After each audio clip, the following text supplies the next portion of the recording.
Right, we now come to the statement from the Secretary of State for Transport, Heidi Alexander. Mr. Speaker, with permission, I wish to make a statement regarding the power outage caused by a substation fire that impacted Heathrow Airport operations on Friday, the 21st of March. I would like to begin by acknowledging the disruption to everyone affected by this incident. Many homes, schools and businesses temporarily lost power. Some families had to evacuate their homes, and many thousands have had their travel plans impacted. I also want to thank the firefighters and emergency responders who worked in very difficult conditions to put the fire out, as well as Heathrow, the National Grid, and all other public services involved who worked so hard to get power back on and people back travelling again.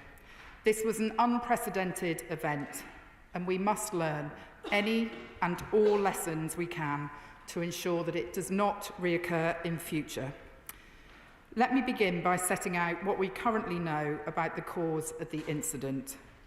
A large fire broke out at North Hyde substation at 11:30 p.m. on Thursday the 20th of March and was brought under control the following day.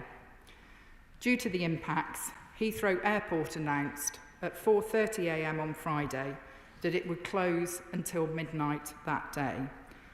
Power was restored to domestic customers in a matter of hours after the operator of the local distribution network, SSEN, redistributed power through other parts of the network. By comparison, Heathrow is one of the country's biggest consumers of electricity. It requires as much power as a small city. What we know is that there was an unprecedented outage and that it wasn't the result of a single point of failure on the electricity transmission or distribution system. The feed from North Hyde substation is one of 3 supply points to Heathrow, and the fire caused exceptional damage that took the whole substation out of service. The other supply points continued supplying to Heathrow Airport throughout the incident. Heathrow's view was that this supply was insufficient to ensure the safe and secure ongoing operation of all systems across the whole airport. It proceeded to reconfigure its internal electricity network to enable the resumption of full operations utilising the 2 other external supply points. This required hundreds of systems to be safely powered down and then safely powered up with extensive testing. The airport has a range of backup generators and uninterruptible power supplies, including diesel generators, to provide power to essential systems to enable them to safely land planes. These backup systems ensured safety and security systems and protocols were maintained at all times, but they were never designed to support full operation of the whole airport. By 12:30 on Friday afternoon, Heathrow began restarting systems to ensure they were safely operating. By 4 p.m, the airport was 100% confident that all systems were safely operating across the whole network and announced that some flights would be able to restart that day. The first flights from about 6 p.m. were so-called positioning flights, which were to get aircraft and crew to the right places to resume normal operations the following day. This was then followed by flights diverted to UK and non-UK airports to allow passengers to be repatriated and a small number of outbound long-haul flights. Mr. Speaker, since Saturday, Heathrow has been fully operational with over 250,000 passengers able to fly to and from the airport on Saturday. Due to knock-on impacts of the event, there continued to be some delays and cancellations over the weekend. Overall, the impact of Heathrow's closure led to over 1,300 flights and more than 200,000 passengers having their flights cancelled or diverted on Friday and a further 110 cancelled on Saturday. The government is acutely aware of the need to ensure that passengers are well looked after and their consumer rights are protected. This is why UK law ensures that airlines must provide passengers with a refund within 7 days or to be rerouted to their destination under the same conditions. We are closely monitoring to ensure that passengers are properly supported. To support the recovery, my department temporarily lifted restrictions on overnight flights to ease congestion. Heathrow and airlines also added extra capacity into the system to help affected passengers. We also allowed rail tickets to be used flexibly to help passengers who were not able to use their original tickets. Mr. Speaker, regarding the cause of the fire, the Metropolitan Police confirmed that the fire is not believed to be suspicious. However, due to the location of the substation and the impact this incident has had on critical national infrastructure, the Met's Counter-Terrorism Command are leading our inquiries into this matter. This is due to the specialist resource and capabilities within that command, which can assist in progressing this investigation at pace to help minimise disruption and identify the cause. It would not be appropriate to comment further whilst these investigations continue, but we will of course update the House once it is appropriate to do so. Mr. Speaker, whilst it is positive that electricity supplies were restored quickly, there will of course be learnings to ensure we avoid such incidents from reoccurring. That is why on Saturday, my right honourable friend, the Energy Secretary, working with Ofgem, commissioned the independent National Energy Systems Operator, NESO, to urgently investigate this incident. The review will also seek to understand any wider lessons to be learned for energy resilience for critical national infrastructure. NESO have been asked to report back to DESNZ with initial findings within 6 weeks. In addition, Heathrow has asked Ruth Kelly, former Secretary of State for Transport and an independent member of Heathrow's board, to undertake a review of its internal resilience. The Kelly review will analyse the robustness and execution of Heathrow's crisis management plans, the airport's response and how it recovered the operation. While colleagues across the House will appreciate that we do not yet know everything there is to know about this incident, I will try to answer questions from honourable members with as much detail as possible based on the latest information I have at my disposal. I commend this statement to the House. Secretary of State Gareth Bennett. Thank you, Mr. Speaker, and I would like to thank the Secretary of State for her statement and for advance sight of it. I would also like to join her in extending my gratitude to the firefighters who responded so swiftly to this incident, and I would like to extend my sympathies to everybody affected by the disruption and to place on record my thanks to all those at Heathrow who worked diligently to ensure that the airport came back online over the weekend. Mr. Speaker, the loss of power in the Heathrow area caused significant disruption for thousands of travellers and countless businesses. Heathrow Airport, one of the world's busiest airports and Europe's busiest air hub, was scheduled to handle 1,351 flights on Friday, carrying up to 291,000 passengers. However, as we know, the fire at a nearby electrical substation forced planes to be diverted to other airports, with many long-haul flights returning to their points of departure. The financial cost of this shutdown to the airline industry is expected to be to total tens of millions of pounds, with significant question marks over the airport's possible vulnerability to further disruption in the future. Before we discuss the specifics of the incident, I would like to ask the Secretary of State to confirm that she will remain engaged with Heathrow, the airlines and other key stakeholders throughout this period to minimise the impact on passengers and the economy. Turning to the government's response, I note that the Secretary of State for Energy, who I'm pleased to see in his place this afternoon, has instructed the National Energy Systems Operator to urgently investigate this incident. It is crucial that NESO's investigation delivers a clear and objective assessment of the incident's circumstances and the UK's broader energy resilience. So I would ask that the government keep the House informed as this investigation develops. I also note that the Secretary of State for Transport will be closely monitoring Heathrow's internal investigation into this incident. She is right to do so. While I trust that she will share any conclusions drawn from the report with the House, I would ask her today to provide the specific assurance that she will indeed do so. Focusing on the details of this incident, it is evident that it raises significant concerns about the resilience of Heathrow Airport and in particular, and critical infrastructure in general. Regarding Heathrow's resilience, important questions are raised about why the airport was dependent on a single electrical substation that proved so vulnerable to an incident of this nature. I understand from media reports and from the Secretary of State's statement this afternoon that whilst 2 additional substations are capable of powering the airport, doing so would require reconfiguring the power supply structure for all terminals. So I must ask, does the Secretary of State believe that this setup is appropriate for the country's largest airport? Additionally, what assessment has she made regarding the power supply resilience of other major UK airports?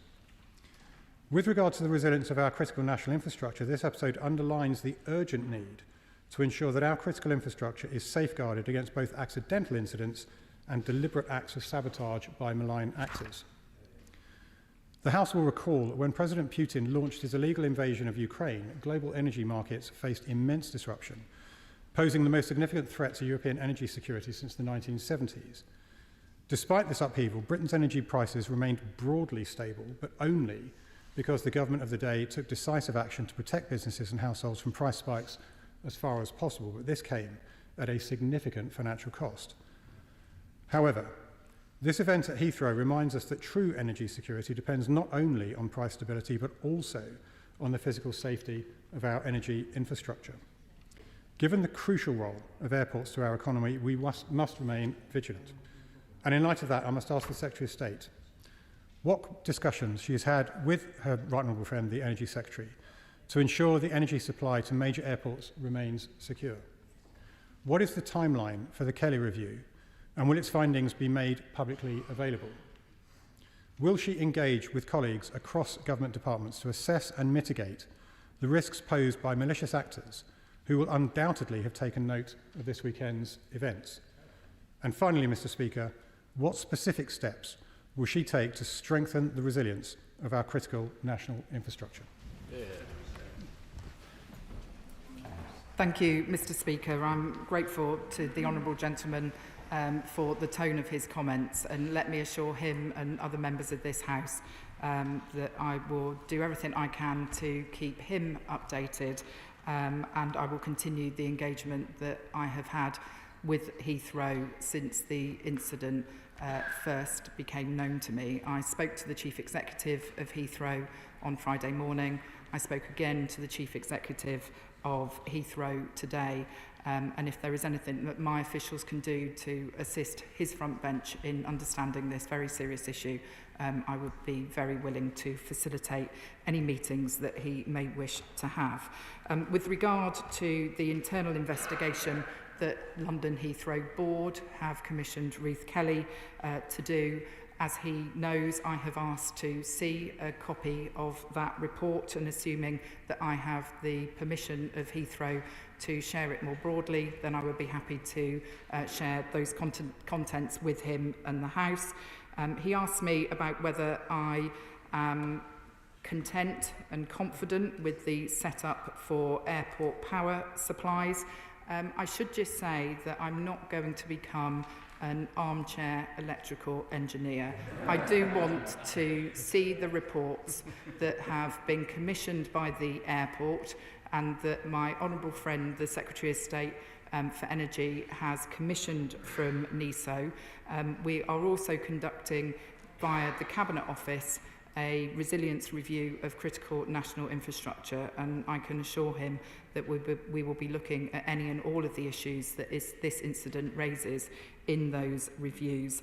I did speak with my honourable friend, the Secretary of State for Energy, on Friday evening, and I also assure him that I will continue to engage across government on any of the issues that this incident raises.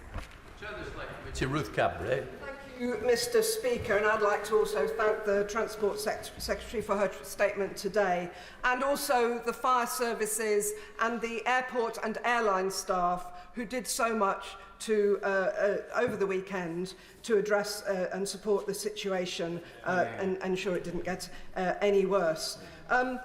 And also, I can say that we will have a committee session next week with the Chief Exec of Heathrow Airport and others, and we'll look forward to also asking the Secretary of State more questions when she comes to us after the Easter recess, by which time I hope that both she and I will be better genned up on electrical engineering. Mr. Speaker, there has been talk this weekend about the single point of failure, and in this case I don't just mean a particular electricity substation, but that our busiest airport and what happens when it closes, the impact that all of our airports have when they are at risk. They are critical national infrastructure. And I'm told that the next airport's national policy statement will, like the last one, only cover Heathrow.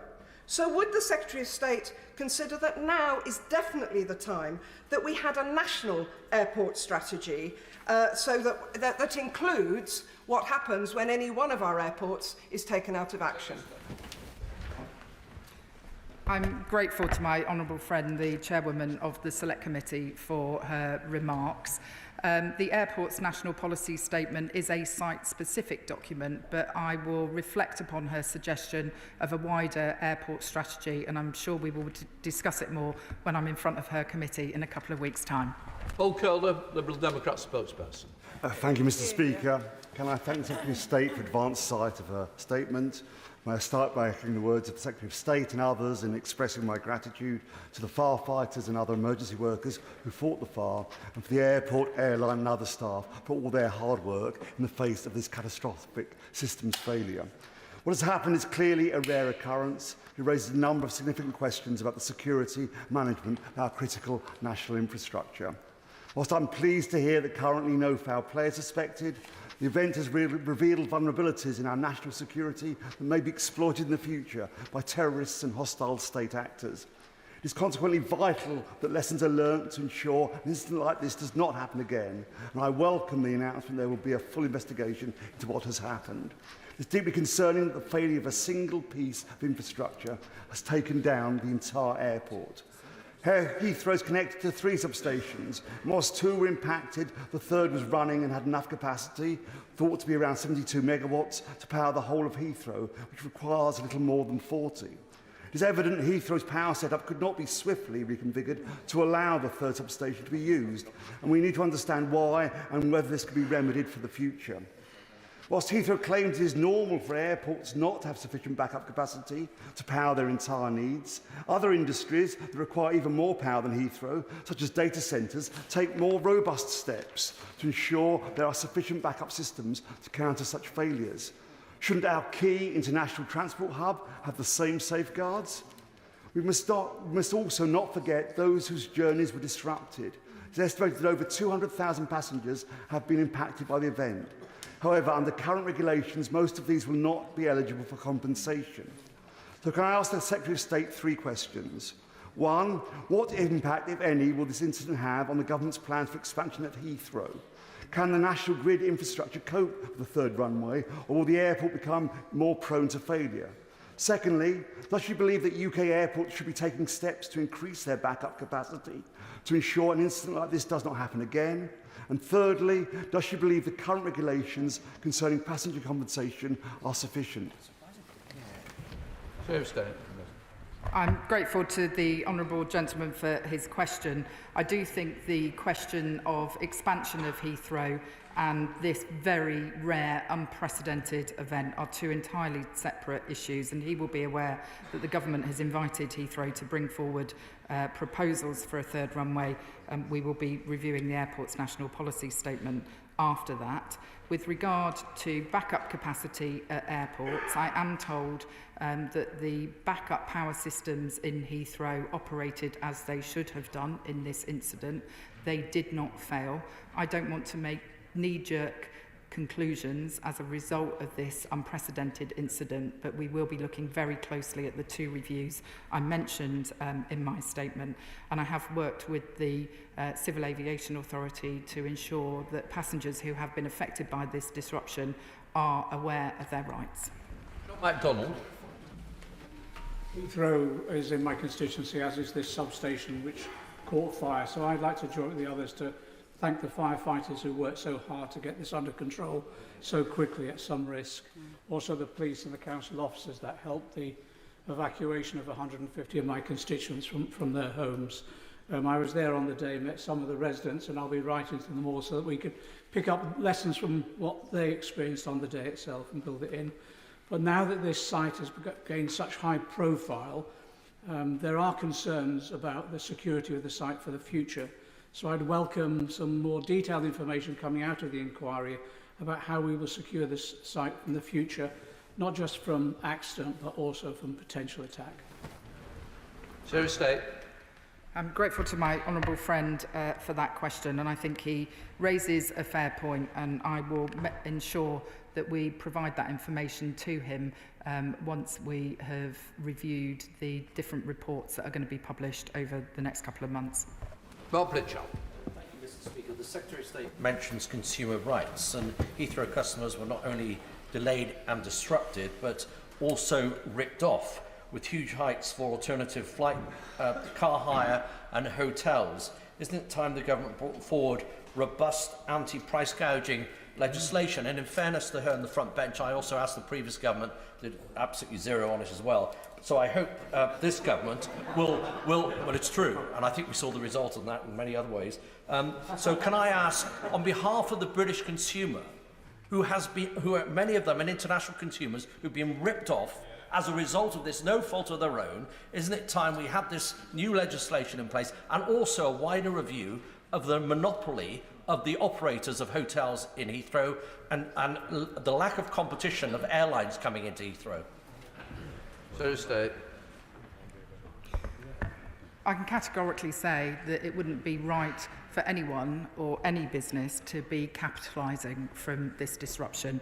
And whether it is airlines or hotels, I would be expecting those organisations to be doing everything they can to support travellers who have been disrupted by this incident.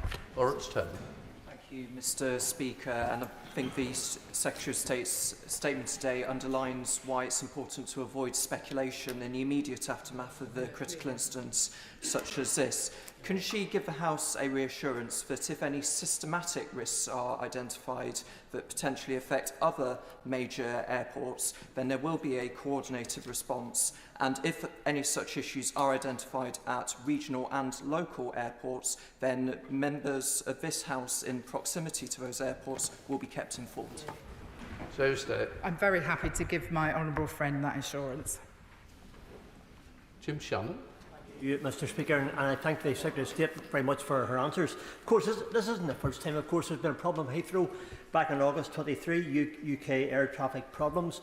The place was closed, chaos. July 24, faulty software causes chaos again. We're always hoping that Heathrow was getting better. Last Friday, in the early morning, I was one of those passengers, by the way, along with 290,000 other passengers that found ourselves stuck in somewhere in the queue. Now, many of those people are my constituents and they had trouble getting home as well. They've been contacting me right over the weekend to tell me their stories. This raises questions over whether the current operators are capable of running a third runway if this fire caused a complete shutdown, when reports indicate that complete closure was not required. Confidence in travelling from my constituents and others in Heathrow is at an all-time low. So has the Secretary of State made Heathrow officials aware of the need to ensure that contingency plans are not simply notes on paper, but are actions during a crisis? And what has been their response to allayed fears caused by the turmoil of last weekend? Thank you. Secretary of State. I don't think anyone underestimates the distress and disruption that this incident caused, and having spoken directly with the Chief Executive of Heathrow on a number of occasions now, I know that he is fully aware of that. I do think that this is an unprecedented event of very significant magnitude. Heathrow does, day in, day out, very successfully provide services to hundreds of thousands of passengers and businesses. So whilst it's right that we do everything we can to interrogate the causes of this incident and learn any lessons, I do believe that Heathrow Airport can continue to be a trusted partner for government in the longer term. Bill Esterson. Mr. Speaker, the power outage, which had such a significant effect at Heathrow and its immediate surrounds, has raised real concerns about resilience and the backup of our energy system for infrastructure, major infrastructure projects and sites. The government has plans for significant expansion of our clean energy, electricity networks. So can the Secretary of State say to what extent the government will build into its clean power plans the greater resilience and backup that this very worrying example at Heathrow has emphasised is so badly needed? Secretary of State.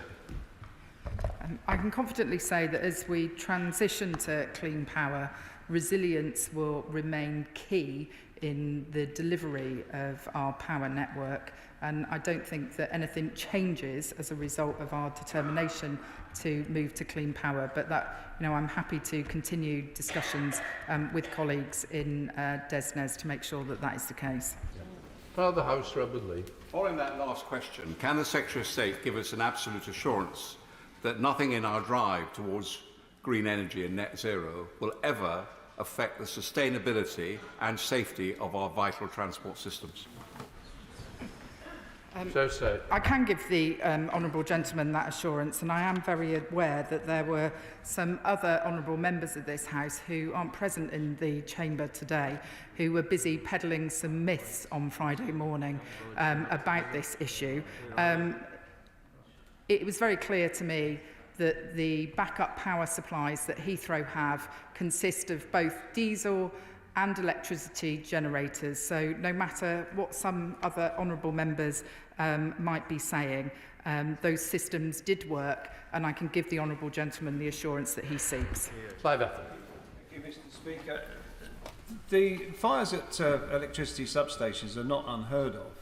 And it seems that there's been a considerable amount of lack of preparedness, perhaps, at Heathrow. So when she receives her reviews, will she be looking into what preparedness did Heathrow have? What scenarios did they go through for possible outages like this in order to get their operations back up running as quickly as possible?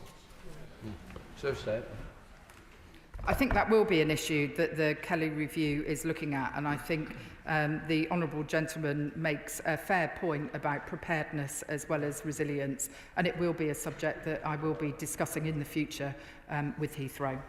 Luke Taylor. Thank you very much, Mr. Speaker. The level of disruption caused by the fire and the subsequent closure of Heathrow Airport highlights the importance of reliable aviation connectivity to our daily lives, as well as the fragility of much of our UK infrastructure. The National Infrastructure Commission published reports in 2020, 2023 and again in 2024 that called for the government to implement standards and frameworks for resilience for key sectors such as telecoms, water, transport and energy. Does the Minister agree that this incident shows how important these standards would be, and will the appropriate department pick up the reports that I'm sure have found their way onto their desks over the weekend and start to implement their recommendations? Secretary of State. I think we're actually already doing it, because the review that was announced by the Chancellor of the Duchy of Lancaster last July into resilience is looking at resilience in the context of our critical national infrastructure. Andy Slaughter. Thank you very much, Mr. Speaker. I rarely disagree with my right honourable friend, but I'm not sure that this major incident can be entirely divorced from Heathrow's plans for a third runway. It's precisely because it is up against densely populated communities that we had such devastating effects, with tens of thousands of people losing power, hundreds of people being evacuated, part of the M4 closed in that way.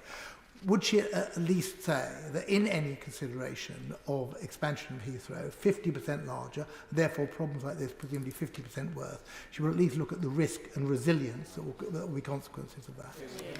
Secretary. I don't think it necessarily follows that an expanded Heathrow that took twice as many flights as it does currently necessarily means that the likelihood of an incident such as that we saw on Friday is any higher. This was an unprecedented fire of a very significant scale. What I will assure my honourable friend of, though, is that before making any decisions about the expansion of Heathrow, we will make sure that any proposals which may be forthcoming comply with all of our legislative requirements. Thank you, Mr. Speaker. The Secretary of State mentioned that many families were evacuated from their properties. Clearly, safety is of paramount importance. Only a few days ago, Nat Power UK informed me that they want to build an enormous electrical substation in my constituency. Once NESO has reported on this matter, would the Secretary of State please help organise a meeting with the relevant Energy Minister so that we can discuss the findings of NESO and link that with any proposal for a new substation in my constituency? Tenuous link. I think the relevant Energy Minister is actually sat next to me and was nodding his head, which suggests to me that he would be happy to have such a meeting. Matt Robert. Thank you, Mr. Speaker. And may I thank the Secretary of State for her statement and the way that she's approached this very serious issue. Heathrow is clearly a vital piece of national infrastructure. It's also very important and is central to the economy of West London and the Thames Valley, and plays a very important part in attracting inward investment into our region. Could I ask the Secretary of State, as she works with the authors of these two reviews, to also liaise with the local business community and with local authorities in the Thames Valley, and to make sure they're fully kept abreast of the work that's carried out in the reviews? Secretary of State. My honourable friend makes a very fair point, and I'm very happy to give him that undertaking. Leah Wilson. Thank you very much, Mr. Speaker. Could I urge the Secretary of State again not to divorce the question of expansion from what has happened here, because surely what this incident shows us that crippled Europe's busiest airport, that what we need is a better Heathrow, not a bigger Heathrow, i.e. we need to focus on the infrastructure in and around Heathrow to improve resilience, to improve security, to improve the passenger experience, and that actually a further third runway, it may not increase the likelihood of such an incident, but actually the impact of such an incident will be all the greater if she continues to put all our aviation eggs in one basket. Let me assure the honourable lady that I am not putting all of the country's aviation eggs in one basket. At the moment, we don't have proposals before us for a third runway at Heathrow. We will look at those proposals carefully when they are submitted, and we will make sure that any decisions that are taken about either the airport's national policy statement or a decision on any subsequent development consent order are taken in line with our environmental obligations in relation to things such as carbon, air pollution, noise, and consideration of the resilience of the infrastructure will be part of that. Thank you very much, Mr. Speaker. A national embarrassment, laughing stock globally, shocking. These, with memes doing the rounds, these are just some of the words which could be used to describe this weekend's events at Heathrow. While right honourable members in our Defence Committee and the Joint Committee on the National Security Strategy are busy discussing hybrid and cyber threats from our adversaries, our nation's biggest port was taken down by a single substation fire.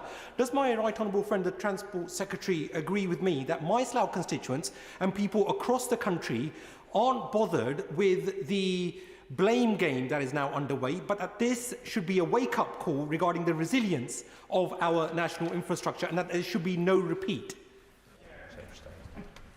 Mr. Speaker, this was an unprecedented event, and Heathrow stood up their resilience plans swiftly, and within 18 hours of that fire starting, planes were once again landing at the airport. For an airport the size of Heathrow, that is no mean feat.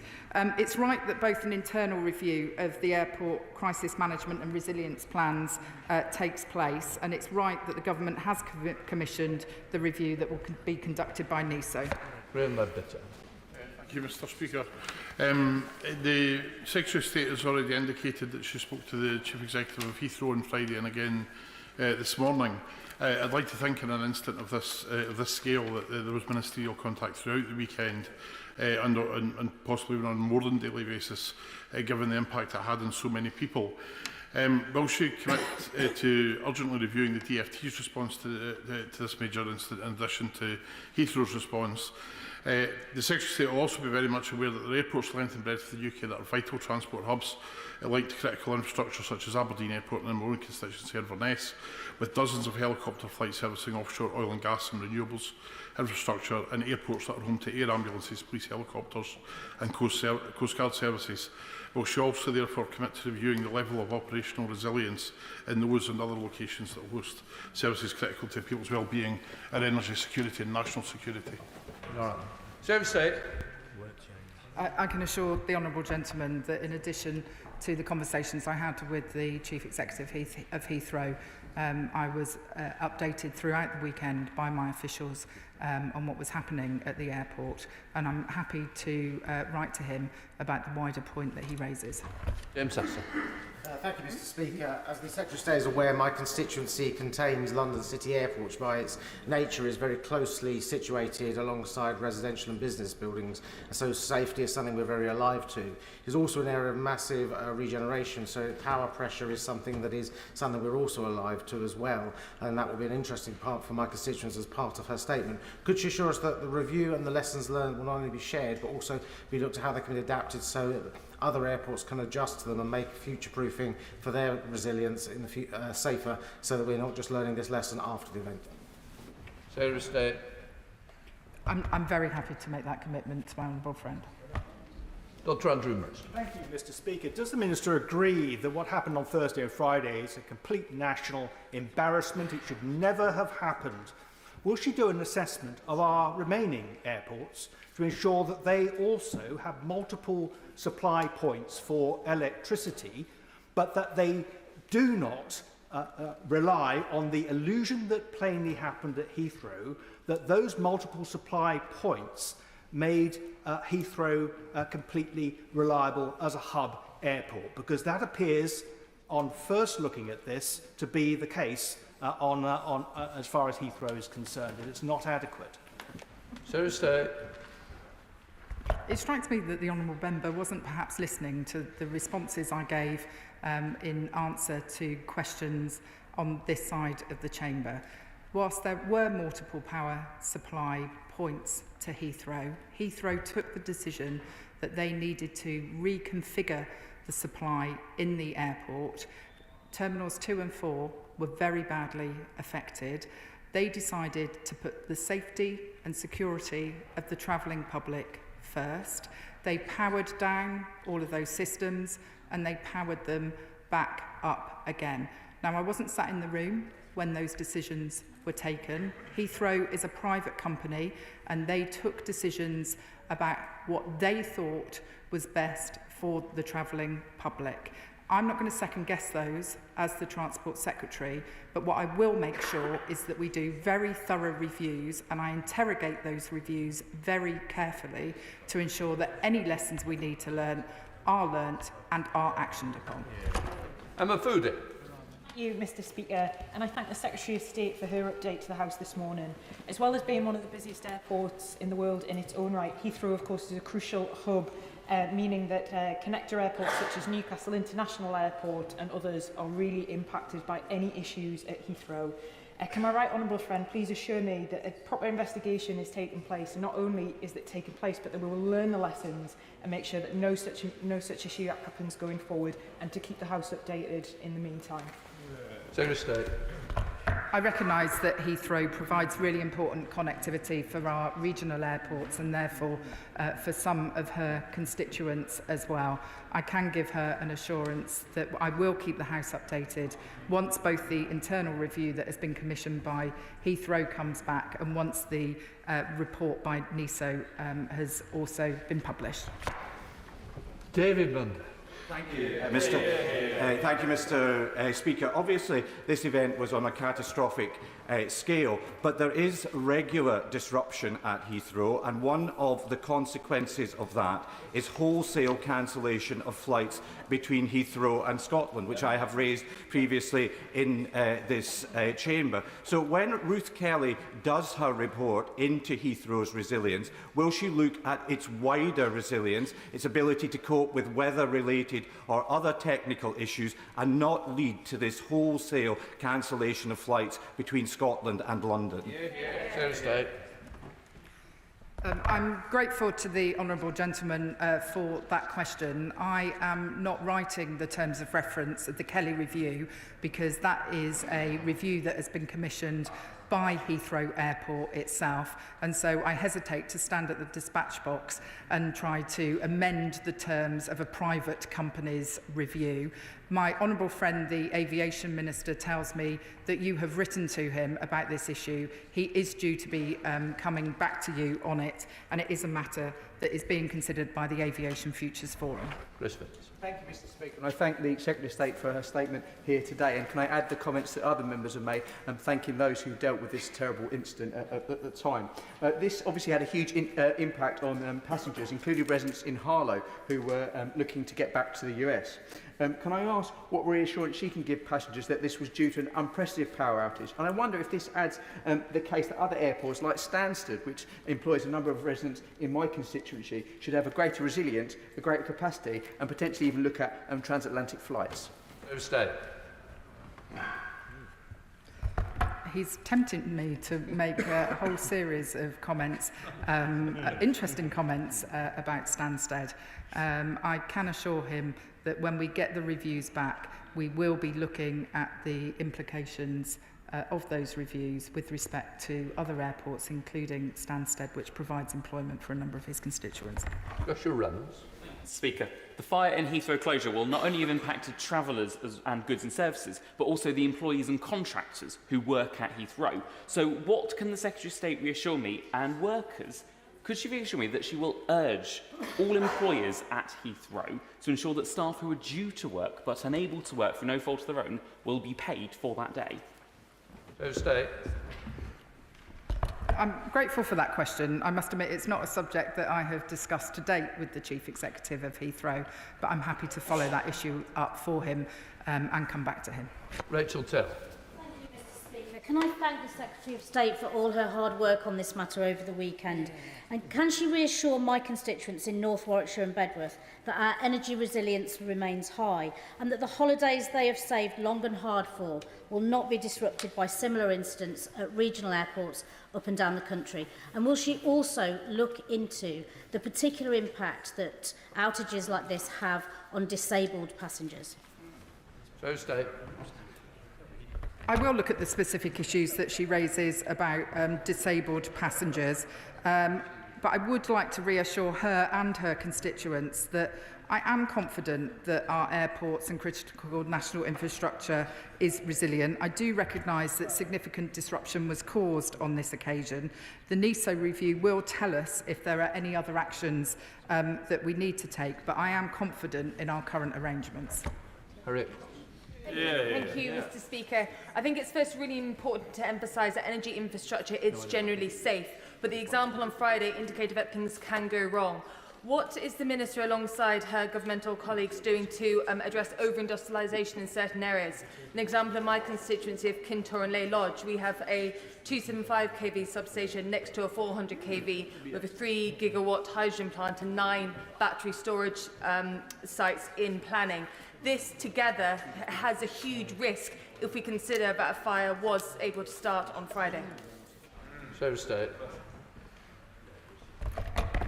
I think all of these risks are considered in the round, but if she wanted to write to an appropriate minister in another government department and copy me into that, I would be happy to follow up on those discussions. Mr. Speaker, following the incident at Heathrow, will the Secretary of State commit to investing in regional airports such as Blackpool Airport to diversify our air travel options, support local economies like mine in Blackpool South, and therefore reducing our reliance on major hubs? Mr. Speaker, I'm really very sorry. I didn't quite catch the question that was asked. If the honourable gentleman would like to write to me, I will ensure I come back to him. Sir Jeremy Wright. Thank you very much, Mr. Speaker. The Secretary of State has perfectly fairly said that some of the specific learning about this incident will have to wait until we know more. But she's also said that she's been told that as a matter of design, the backup power arrangements for Heathrow were not intended to cover all airport operations until, as we know, a significant reconfiguration took place over a matter of hours. Can I ask her to assure us that she can and will begin the work of considering whether that is the right position not just for Heathrow but for other airports. I make no predetermination on her behalf as to whether it is or it isn't, but she can surely do that now without waiting for the specifics of this incident all to be clear. So state. Heathrow is a private company and it is responsible for developing its own resilience plans. I do think this is an issue that will be considered properly by the Kelly review. But he is right that I have been told that the backup power systems were not designed to provide power for the entire airport. When I discussed this matter with the Chief Executive of Heathrow on Friday, he told me that that is quite typical for an airport the size of Heathrow, but I am sure it is an issue that the Kelly review will be looking at. Yeah. Lynn Jones. Thank you, Mr Speaker. I thank the Secretary of State for her statement and also associate myself with her comments of gratitude towards our firefighters and airport staff who responded to the incident. Can my right honourable friend confirm that passengers have sufficient rights to receive support and compensation where these kinds of external events disrupt their plans? Thank you. Airlines are responsible for providing passengers with a refund within 7 days or to be rerouted to their destination under the same conditions with required suitable accommodation and food. So it is airlines' responsibilities. We've advertised the rights of passengers via the CAA in recent days to make sure that people are aware. But those are the provisions that exist within our law to compensate people that have been affected by this type of disruption. Bradley Thomas. Thank you, Mr Speaker. In any modern economy, it's quite clear that resilience of national critical infrastructure faces many risks and threats, and that resilience goes hand in hand with our national security. Does the Secretary of State agree with me that this incident and other risks that we face demonstrate that the role of the Prime Minister's National Security Advisor should be bolstered to more prominently cover national security and critical infrastructure resilience? So state.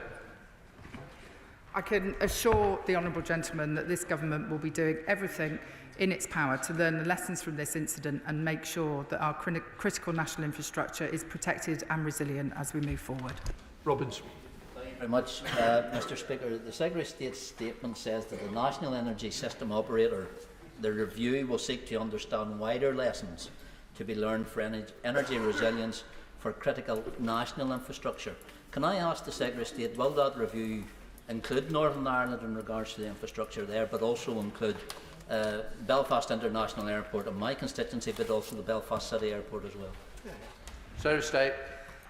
My understanding is that the grid is separate in Northern Ireland.